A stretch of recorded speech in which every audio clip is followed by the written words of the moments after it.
Hello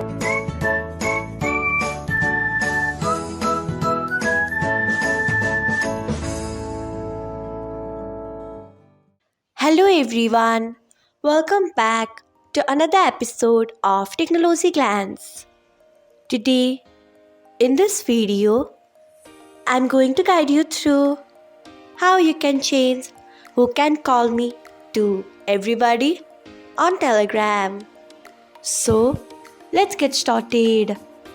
Firstly, open Telegram app in your device. Then tap on three lines icon. Next, tap on settings. After that, tap on privacy and security. Next, you can see the option of calls. Tap on it.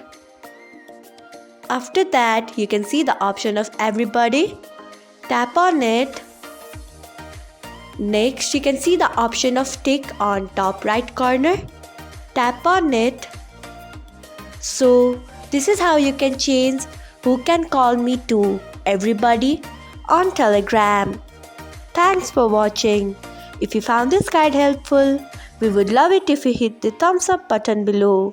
We upload great new tech tutorials like this one every day. So do not forget to subscribe to our channel and hit the bell icon so that you'll never miss another update.